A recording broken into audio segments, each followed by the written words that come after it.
Hi, everyone. Um, Thank you so much for joining us today for this very special panel discussion about Ching Ho Cheng's incredible life and legacy. I'm Gabby. I'm speaking on behalf of BANK. We're a Shanghai-based gallery, and this is BANK NYC, our New York outpost for the time being. We're really sharing some of our incredible program from China here, and in this case, spotlighting an Chinese American artist, local Chinese American artist.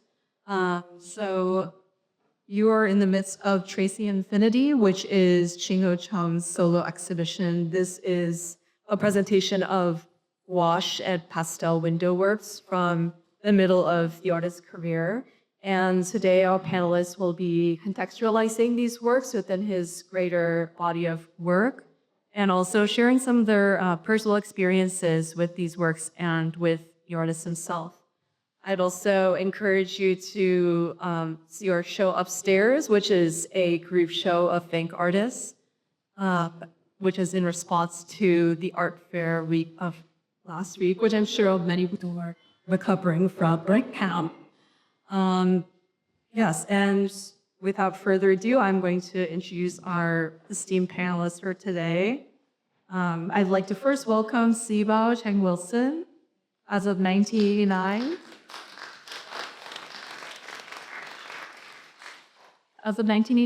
Sybao has dedicated herself extensively to the stewardship and curatorial duties of Ching Ho Cheng's extensive body of work. As director of the estate of Ching Ho Cheng, she has organized posthumous solo exhibitions of her brother's work at Shepherd W.K. Galleries, Davis Werner, and Art Basel Miami, as well as Cheng's upcoming traveling retrospective at Addison Gallery of American Art. Gordon Wilkins is the Robert N. Walker Curator of American Art at the Addison Gallery of American Art. Gordon oversees the care, exhibition, and growth of the Addison's world-renowned collection of American art and is currently working on several special exhibition projects, notably Ching Ho Cheng, The Light Will Continue, which is the artist's first retrospective and posthumous solo museum exhibition. The exhibition will open in early 2027 at the Addison before traveling to additional venues. Kyle Croft is the Executive Director of Visual Aids. In his 7 years of the organization, he has worked to preserve the legacies of artists lost to AIDS and support a global community of artists living with HIV. Kyle is currently organizing the exhibition Ministry, Reverend Joyce McDonald's opening this July at the Bronx Museum, and he's also overseeing a catalog of Cheng's work that will be published alongside the forthcoming traveling retrospective. So everyone, please give a warm welcome to our community.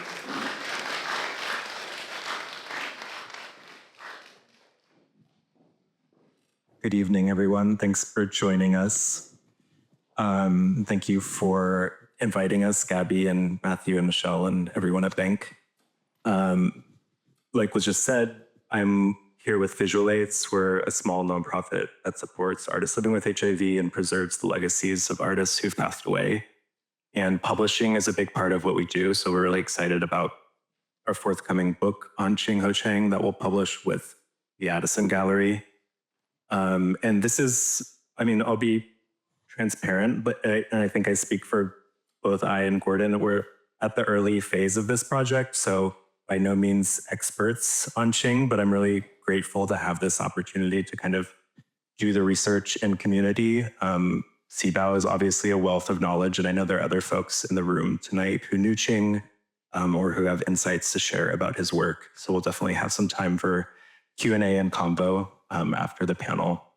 But to kind of start, I just wanted to invite Sybao and Gordon to kind of think about this question of context. A lot of the legacy work that Visual Aids does, and for any artist estate, this question of like, where do they fit in to the art historical narrative is huge, right? Like, who are they working with? Who are they influenced by? Who did they influence? How do we kind of understand this artist in an art historical lineage or in a social historical lineage? So I wanted to start by asking Sybao, to just speak a little bit, kind of quite literally about like, where was Ching coming from? Where was he when he was making the work that we're sitting in the room with? Who was he hanging out with? What was he thinking about?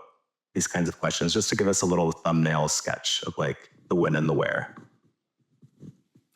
Well, I think I need to talk a little bit about the times, which would have been the 60s or 70s.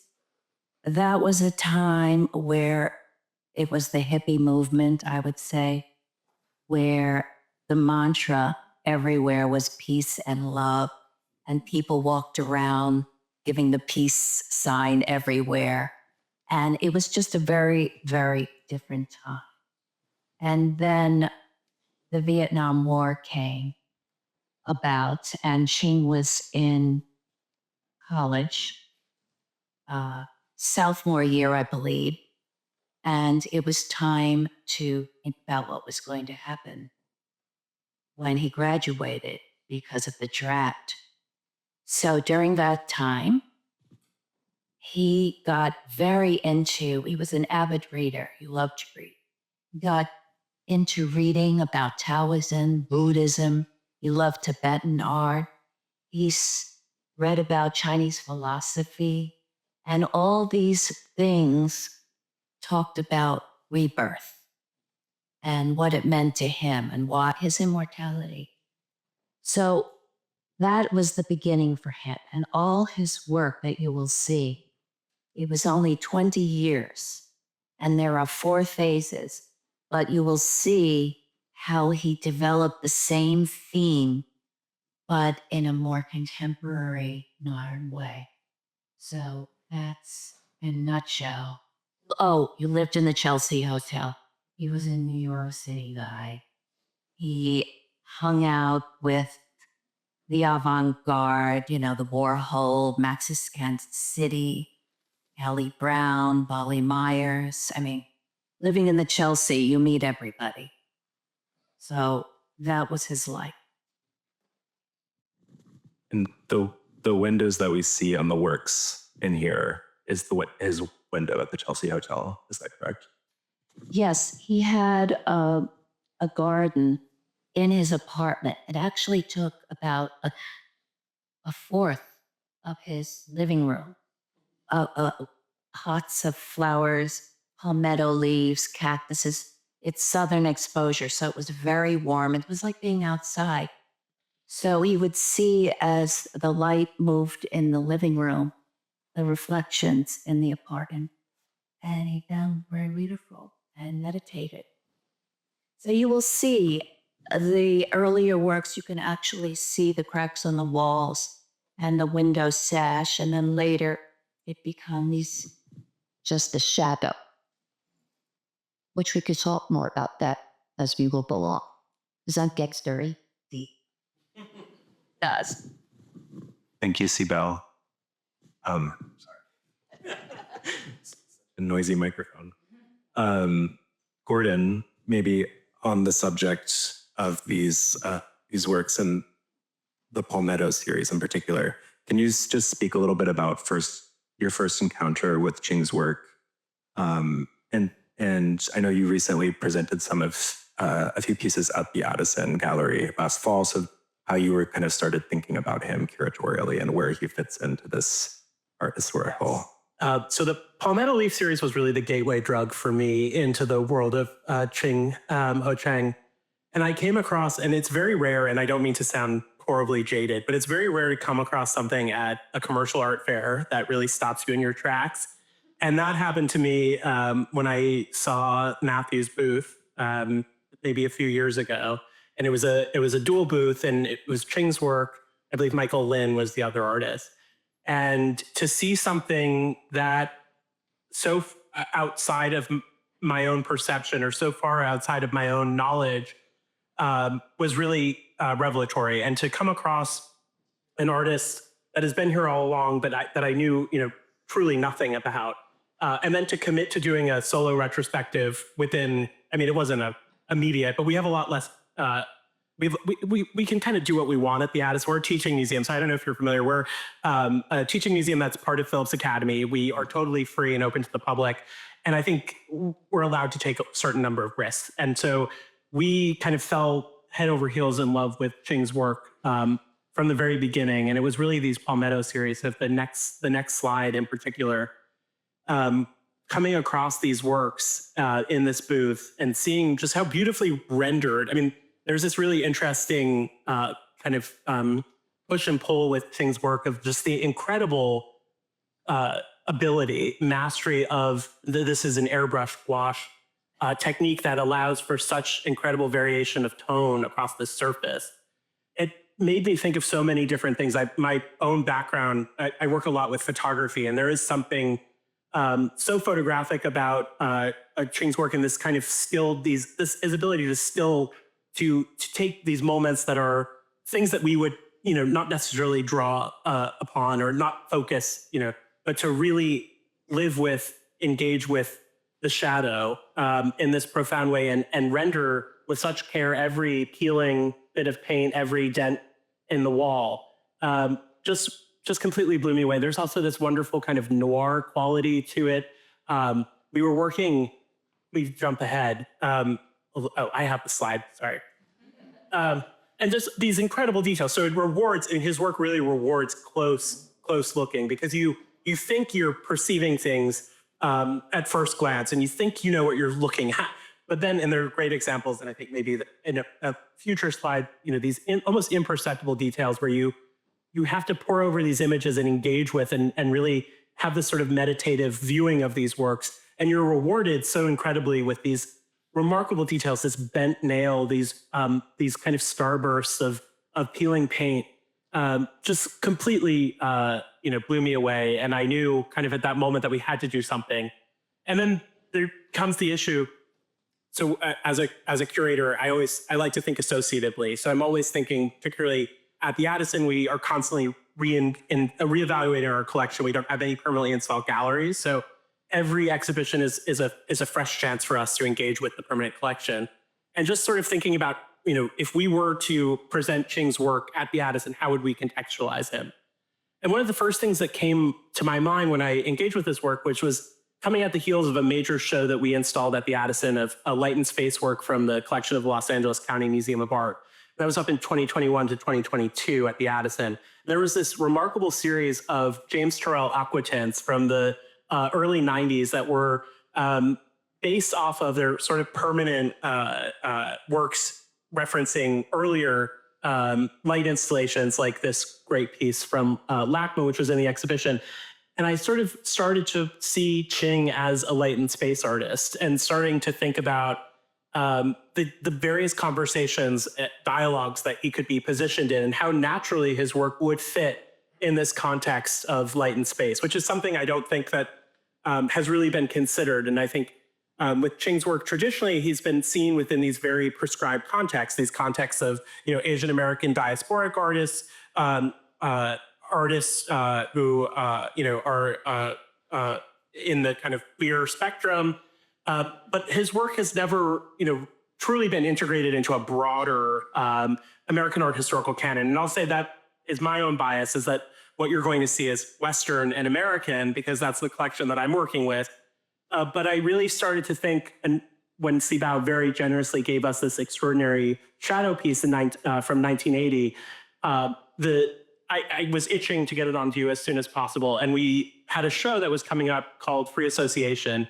And each gallery, we had 9 galleries. Each gallery was a different topic.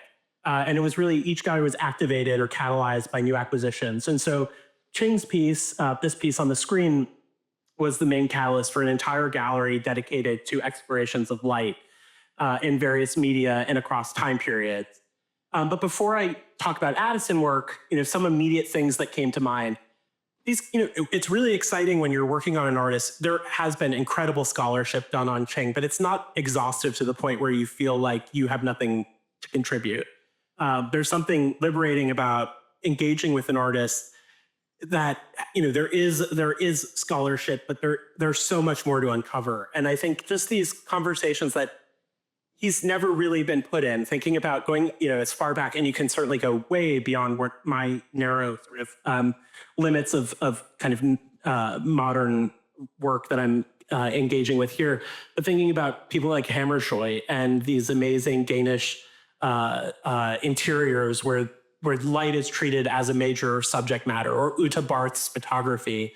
I mean, looking at these works, you can't help but draw associations. And I think a lot of those associations, for various reasons, just haven't been made. So it's really exciting for me to think about how manifold, or how there's so many contexts in which Ching's work could be put into dialogue. So thinking about, I saw these works as minimalist. They're incredibly minimalist, especially when he's really leaving any referent to the Chelsea Hotel, and you get, you start to see these pure expanses, these pure geometric forms with light, and going beyond, light and space, which is maybe the obvious comparison, but thinking about minimalism, this great Fellrath Hines piece in our collection, or even Dorothea Rockburn, these folded, faceted forms.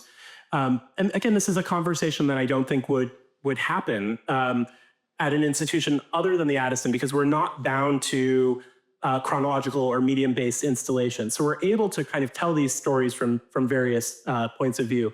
Thinking about the sort of mystical, transcendent quality of life, I thought of Roiti Carava's hallway in New York, this one kind of this ominous hallway that leads into this vast expanse with this one dot of light on the horizon, and thinking about it in relation to this wonderful Georgia O'Keeffe seascape in our collection, Wave Night, which is her recollection of walking up and down the beach at York Beach, Maine. So it's a very unusual, you don't think of Georgia O'Keeffe in Maine, but this is the great Maine painting by Georgia O'Keeffe. So these conversations that, could be had. There was a great sort of cosmic spiderweb work by Ching that I love so much, and thinking about this sort of trompe-l'oeil quality of Ching's work, his incredible technical skill and mastery. And why couldn't you put him in conversation with his contemporaries, people like Ed Ruscha or Via Selmans, who are making works that, again, are meditative. They engage with these otherwise ordinary symbols that are elevated through their own practice into these much more emblematic evocations of the human spirit, of light, of humanity. And these things that are so banal but become elevated, as Ching so remarkably did. The topic of light becomes the primary subject in his work.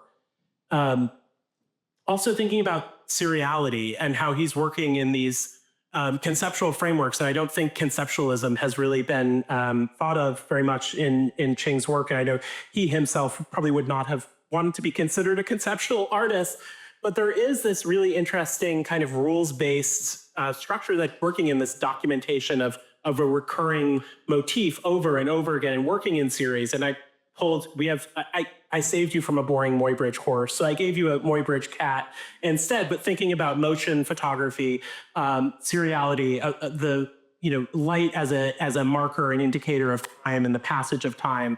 This great Lou Thomas, a Bay Area conceptual photographer, this Sink series where he's tracing the kind of the filling and then the draining of a sink, and how it wouldn't be unnatural to put Ching's work in conversation, and particularly the body of work. This is, I'm really thinking about things that immediately struck me when I saw his work and saw the gouache work in particular. But I don't think it would be bizarre necessarily to find his work in dialogue with artists like Muybridge and Lou Thomas. But we did have the opportunity as sort of kind of proposing some sort of framework. And I should mention, these are just, I'm working within the limits of our own collection, which is extraordinary, but we don't have everything for this permanent collection show, but kind of creating a speculative art historical context for Ching, just using the Addison's collection, was a really incredible opportunity for me. So this is just a corner of a gallery. You can see Ching's work dead center on the left wall with a major Adam Foose photogram, that purple void anchoring the right wall. But of course you can't see the individual things, so I've broken them. I put him in dialogue with photographs, but largely photographs, although there's this great Martin Lewis. But artists who are truly engaging with the abstract properties of light. People like Rosalind Purcell with this wonderful small format Polaroid, Aaron Siskin with this shadow of a board on the wall, Ray Metzger, Tepish, artists who are really engaging with light as a primary subject matter. But again, the opportunity to draw Ching into these dialogues that he is for various reasons, perhaps been excluded from, and really positioning. And I think there's something kind of radical to position Ching as an American artist, because what I found so much, and with Asian American artists, and of course, I lack the personal experience, but there is this sort of purity test that's put on Asian American artists in particular, where it's too Chinese, or it's not American enough, or it's never quite, you're always being compared to work from your country of origin. But to see Ching as someone who is fully an American artist while drawing on his great, cultural heritage, hopefully was revelatory, and it's something that we'll continue to build on as the show takes form.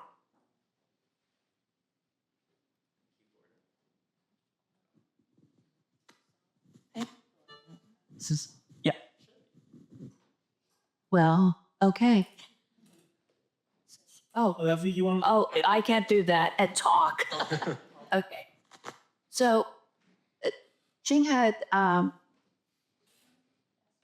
was just, if you want a little prompt for the next part of our, I think I this whole plan. the slide is here. I was just gonna, Everybody to understand what this is, how Ching can do this incredibly dense, powerful, detailed work early in his career, and then end up with this. So I want to kind of talk about that. If you look at this, which is called Chemical Garden, it's during the 60s. So you have to remember that. He's thinking about his immortality. He's thinking about rebirth, and there is a blue cord there, which he depicts in this painting and in several others, which is a connection from the earth to another realm. The paisley forms, you can see they evolve from sort of this little squiggle thing on the bottom, and then they go up and they turn into this paisley with this gold painting around it. That is the evolvement and then the movement into evolvement. So let's look at another one. Oh, this one is called Queenie. And it is, many people think it is a painting of his romantic partner, Wally Myers, who was an artist. But actually, it is about Kali, Kali. It's funny, it's similar. And Kali is the goddess of Mother Nature, of rebirth. So you can see the Tibetan influence with the mandala in the center. In the very center, there is a little fox. I think there are about 8 rings, counting, evolving, moving into the universe. You can see the first, it's a triptych. The first one is the splash, then it's the evolvement, the circle of life, and then the third panel is you're out there. This is Wally Myers. She's passed on now. She was a painter of Australian descent. She lived in Italy. She has quite a following. There are many books and films. We have one of the directors here, Catherine Millionaire. She made a film about Wally Myers, a documentary. It's on YouTube if anyone wants to see what it's about. So Ching was fascinated with Wally Myers. She was quite the character. And so anyway, this is Wally, who tattooed herself in the 50s. She was quite known in Paris in those days. and just to flag the scale of these pieces, especially Queen is quite, I think They're quite large. I think it's about 3, 90, almost 3 by, 30 by 90. and incredibly detailed. So I think, Sybao, you told me there's actually not so many extant psychedelic works. Yes, there are not that many. He did about 8, and they were very intense. They took a long time to create. He worked very hard. But then he took them to a very well-known gallery in those days. I won't say who it was, but it was the gallery. And the director said to him, "These aren't fine art. This will scare my clients away, my collectors." So he was very depressed about that. And so he moved on. That was it. And he moved into images like the match paintings. He did a series of matches with light.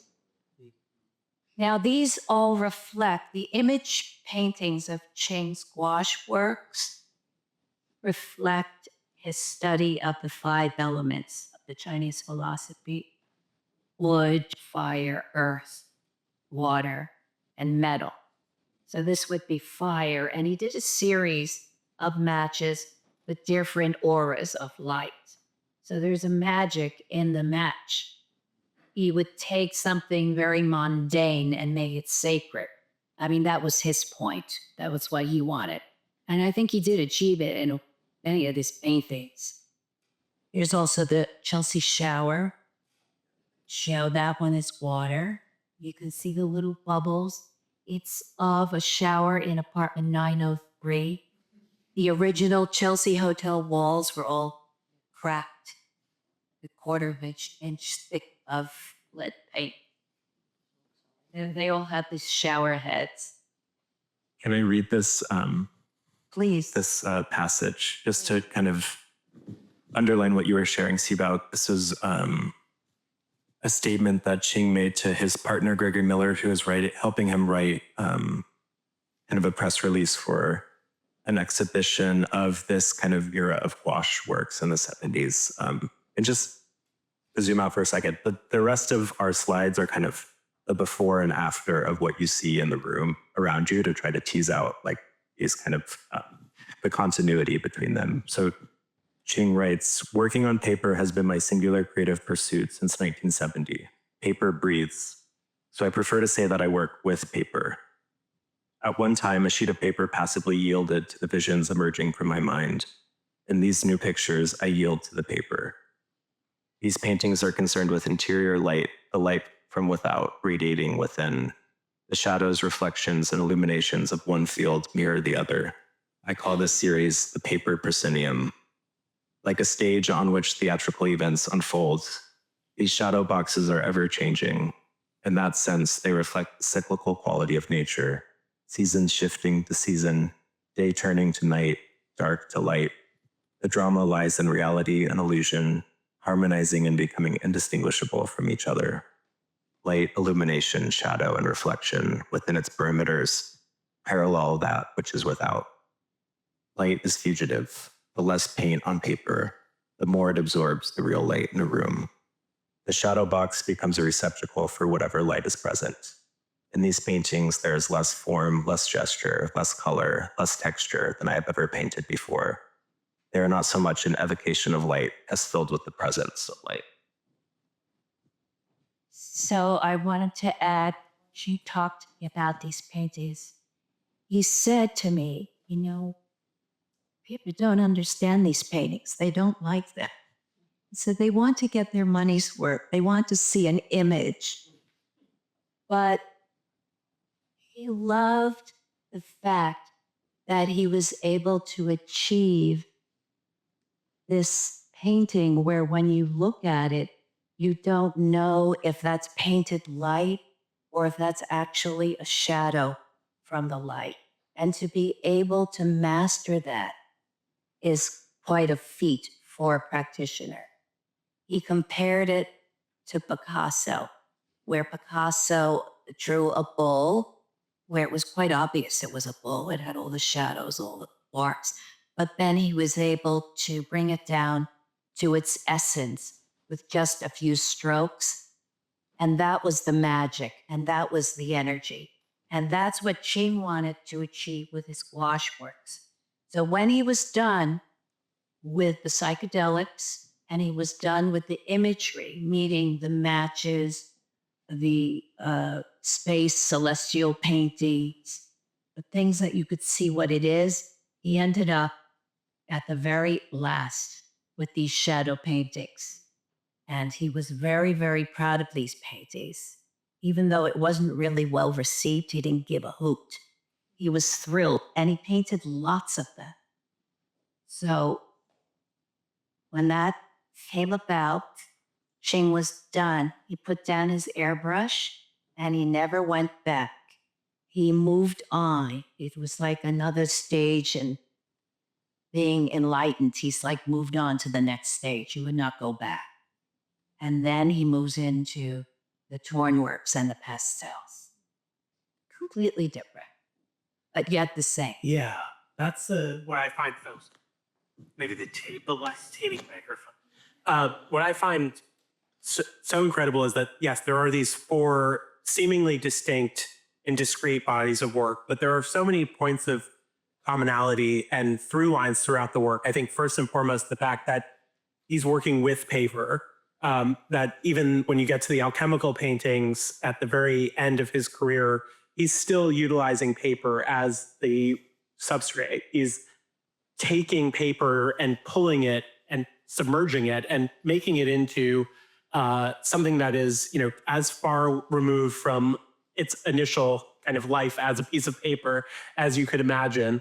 But there is, I think, throughout this this theme of kind of distillation of getting to the essential qualities, where he is going from these very elaborate in the psychedelic works pieces that capture the complexity of life, but then he at the very end is actually himself creating in a just this so immediate way. I mean, there's no sort of intermediary between his hand in the work. I mean, they're so physical. There are these amazing photos of pools of water where he's submerging these torn pieces of rag paper that are coated in gesso and have some sort of like an acrylic medium, and then various oxides that are submerged and in heat, which I love. These just also the kind of the personal qualities, these stories that emerge of being given permission at the Chelsea Hotel to build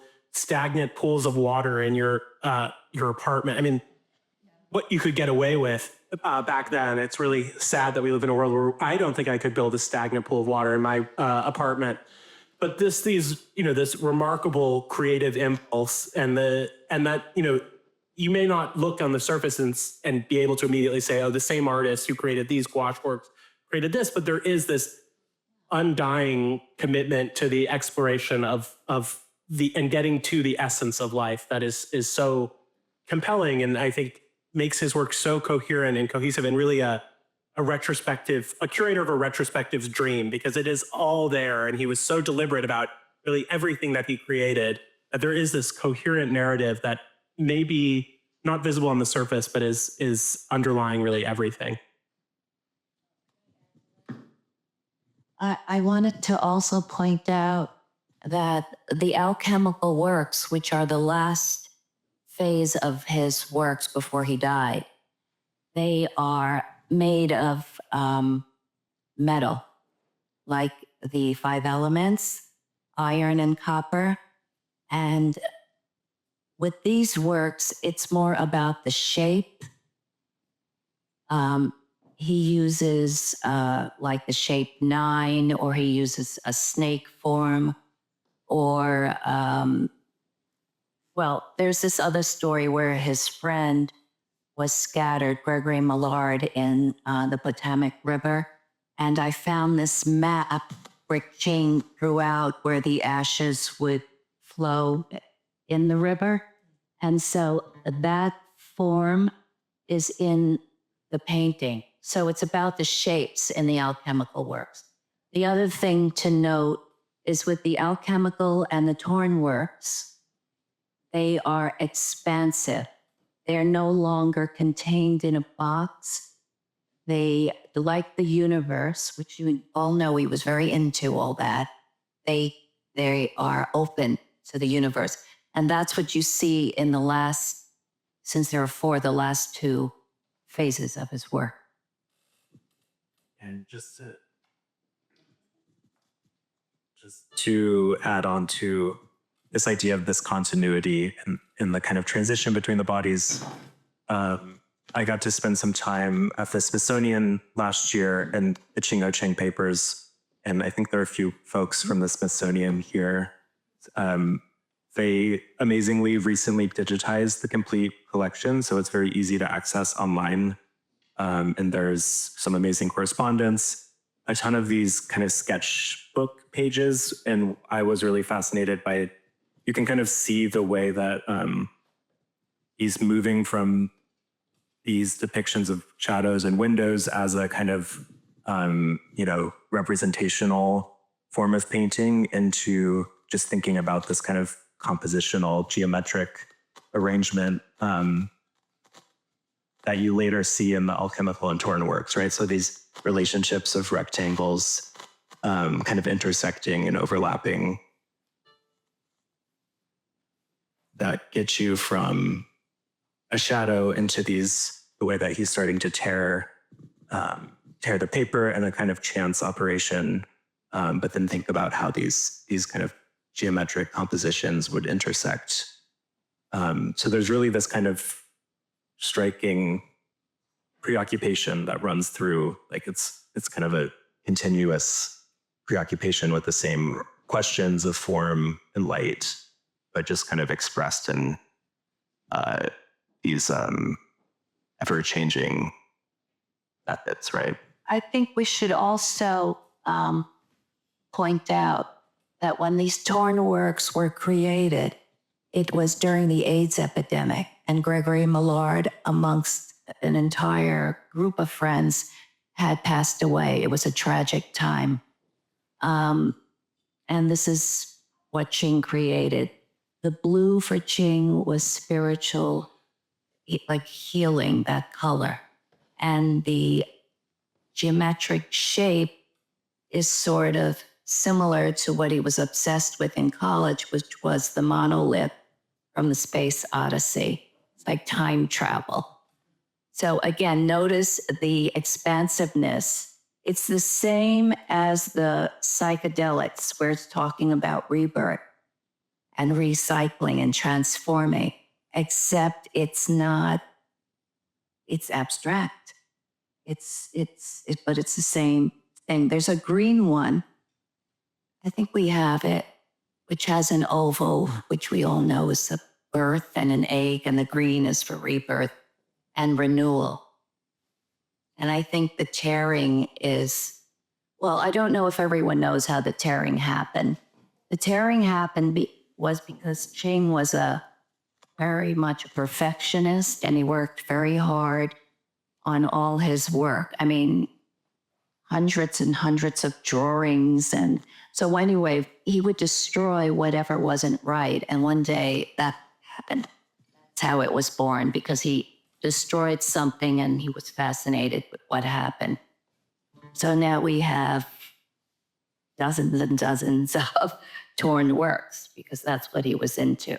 And then, of course, from there, he moved into the alchemical. And just to add, to kind of speak to the work that you've done, Sybao, to kind of care for Ching's legacy, the torn works are actually kind of discrete pieces of paper that are not fixed until they are framed. And so Sybao has photographed all of the work and has, whenever it's been shown, these are photos from setting up for an exhibition at David's Werner in 2021. But just to name the kind of work and care that you've put into making sure that it can continue to be seen in the way that Ching wanted. My husband is here. I have to give him a lot of credit, because when Ching died, we spent the summer, that's 2 months every day, with no air conditioning, no digital cameras. We just shot it. Slides and Polaroids, which, by the way, they all faded, the Polaroids. But we worked very hard, and he was very patient. We had to wrap it was really a feat to do. So thank you, dear husband.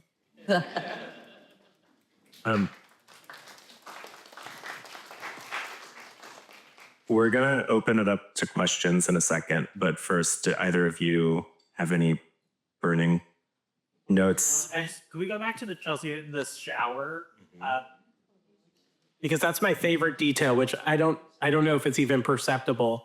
But again, just to a case in point overall.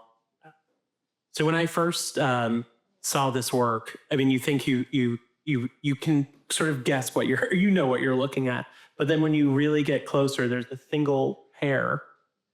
There's a single hair, which just won me over because this incredible attention to detail and the potential for narrative around this single hair on this tile. I mean, it's just so, there's such a poetic, profound quality to his work that, again, it's something that you cannot perceive in reproduction. You have to engage really directly with the work because sort of, there's so many outside factors. And that's kind of an interesting way to think of him in dialogue with other artists about how important the way that you engage with his work and how, with these amazing shadow, how factors like the glazing that you choose impacts the way in which you perceive these works, where you almost you enter based on how reflective the plexiglass is, you enter into this composition, you become kind of one with the composition. But just how, deceptively straightforward, but incredibly profound these gouache pieces and all of his work really is. Yeah, or just to say that Ching would often hide something very personal in his artwork. So like Gordon said, he painted one little black hair of Gregory Millard's, or he would put his thumbprint. It was always some little thing. Sometimes you didn't see it, but he knew it was there. All right, we have time for a few questions. And Gabby will bring the microphone. Any questions for our panelists today? Yes. I was interested in the seal of how he signed his work. There's like a stamp or seal. Oh, you mean the onion seal? Yes. Well, he didn't, in his early works, he did sign his name Ching on the back. He never liked signing in the front. He said it ruined the aesthetics of his work, any work. Later on, he used his thumbprint because his thumbprint happened to be circular. You all want to check your thumbs. You will probably notice that very rarely will you find a thumbprint that is circular, the circle of life. But Ching had it, so he would use that. And then after he got tired of that, he went to the onion seal. Now, I don't know how he did that because, an onion has acid. But he did say to me that every onion is unique, like a fingerprint. So no one could duplicate it. So that was what he would do. You have an onion seal on yours? Yeah. This is spray about taking it. Any other questions here? Yes.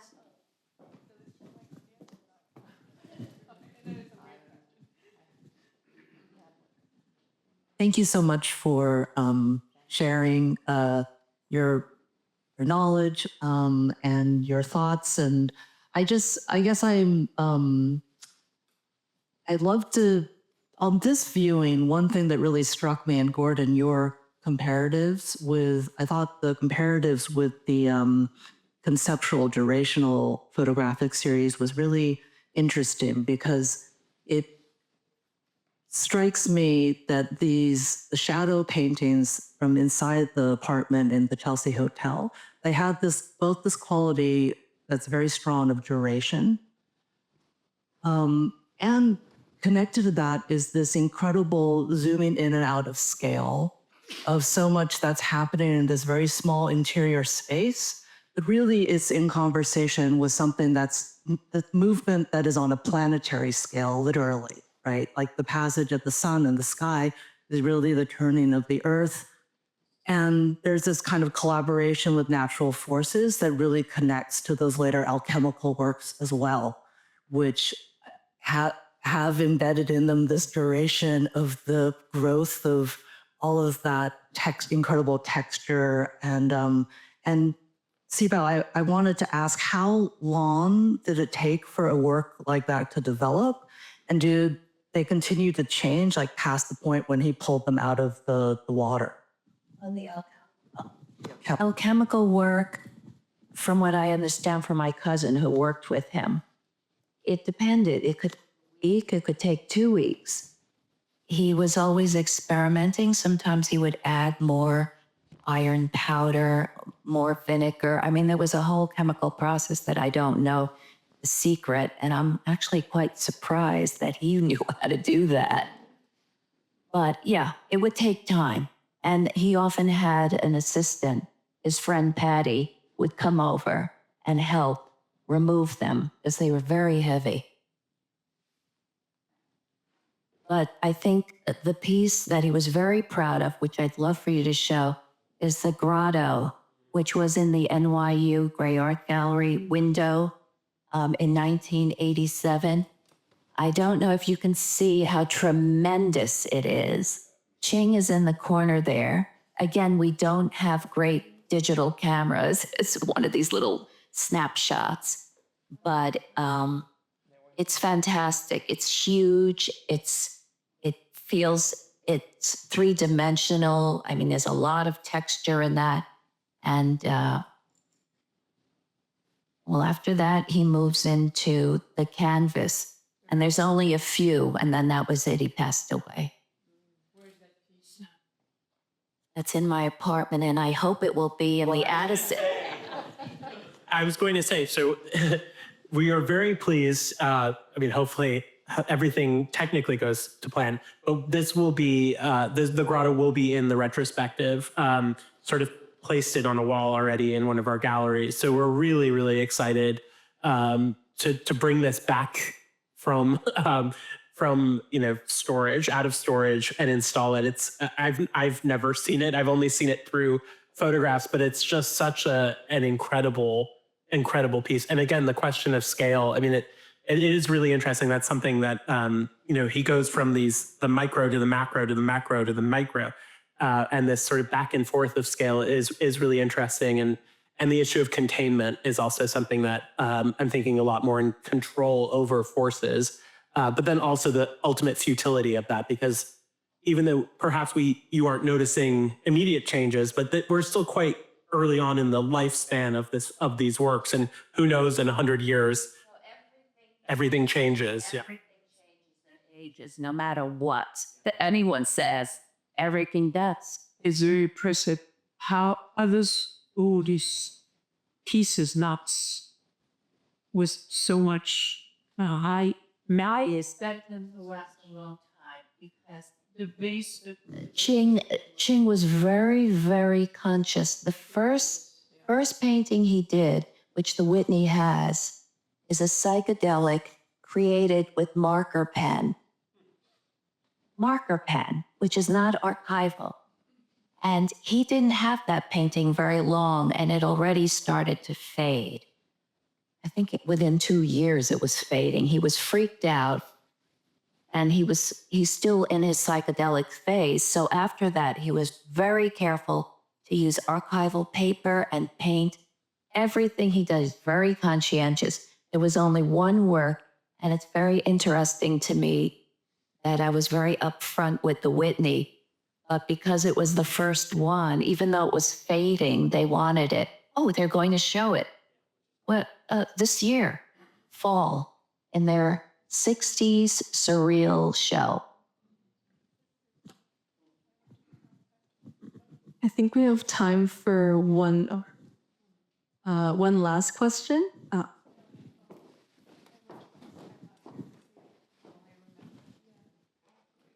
I found out about this exhibition on the Cooper website because I was just back there, and I used to teach there, and I was talking to all these young painters.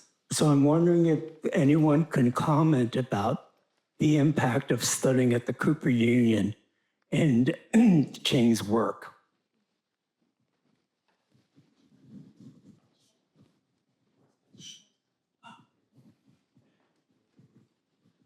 I hate to break it, but I studied him and studied the Cooper Union's archive last year.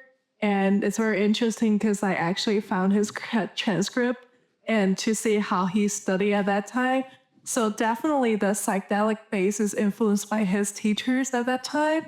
But the laters, I kind of think that is something more, how to say, like, self-inspired by his study at that time. And I'm pretty sure you all have more to comment it.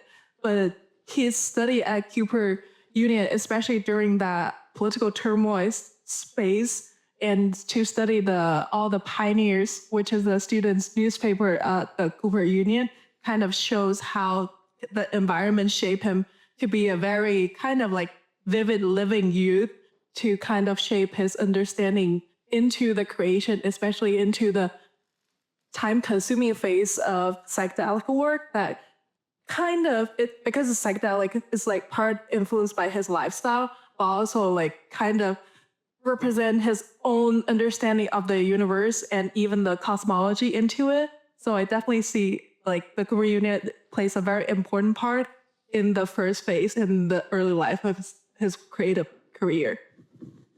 Also, I want to say that I was told by Ching's college mate that for senior year, they didn't even attend classes or studio. They were told to just go out and paint, that they knew everything they needed to do. So senior year was pretty wild, and they did go out and paint. Ching was influenced by another painter. His name was Matty Klarwein. He did the Santana Abraxas album. Maybe if anyone thinks back, that was one of his dear friends and Katrine's partner at the time, Katrine Millionaire. I know that this artist, Matty Klarwein, was a big influence on him because he brought me over to his loft. He insisted I go and see his sanctuary, which was this incredible little house inside a loft.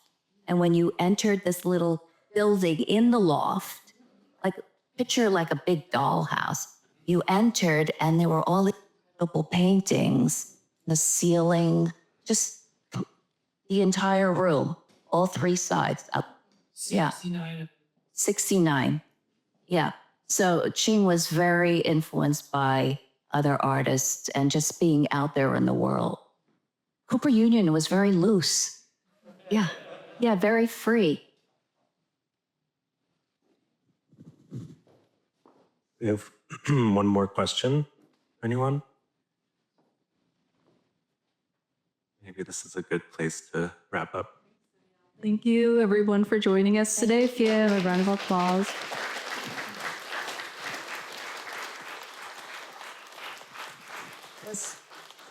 Please join us for any upcoming exhibitions or events, and please tag us in any photos you might be posting tonight. Yeah, thank you so much.